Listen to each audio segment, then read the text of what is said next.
Most people start their AI journey with a direct, single-sentence command. Write a summary. Translate this paragraph.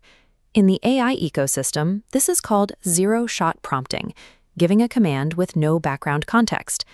Zero-shot works for basic retrieval, but it often fails at complex logic.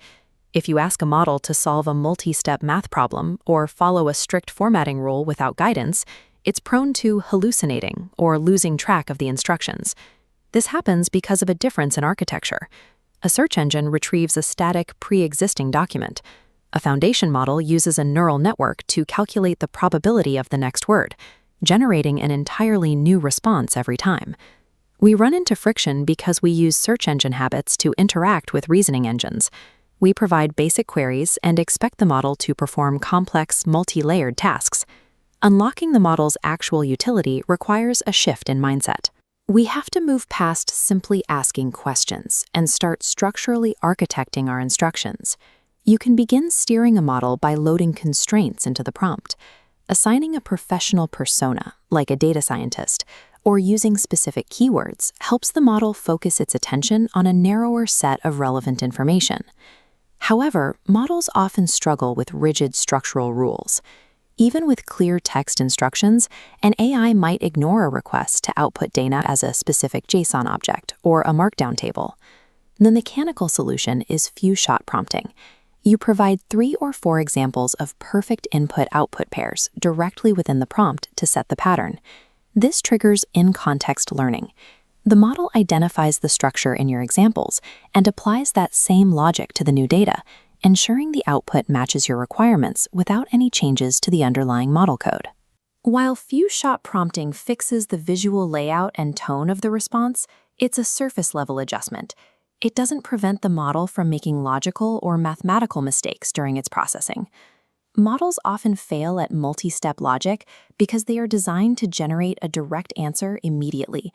If the logic is complex, the statistical guess for the final answer is usually wrong. Chain of thought prompting solves this.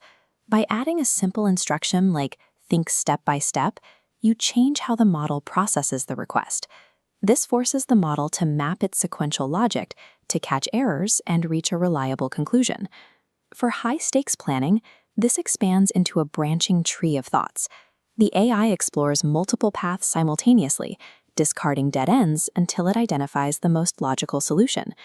By enforcing these intermediate steps, we've moved the model from a simple text predictor to a more disciplined logical processor. Even with perfect logic, the model remains restricted by its training data.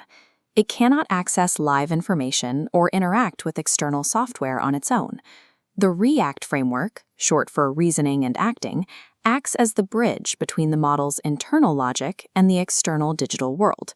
When the model encounters a task that requires current information, it uses the ReACT loop to pause its text generation and determine which external tool it needs to use. The model generates a structured command, like an API call or a database query, to fetch the missing information. Once the data returns, the model incorporates it into its final response. This loop changes the model's role. It moves from a system that only generates text to an agent capable of retrieving data and executing tasks across different platforms. We've moved from the basic single-step commands of zero-shot up to the multi-layered tool-using workflows of the ReACT framework. Traditional programming relies on rigid syntax and specific languages like Python. If the syntax is slightly off, the program fails. Advanced prompting functions as a new kind of high-level programming.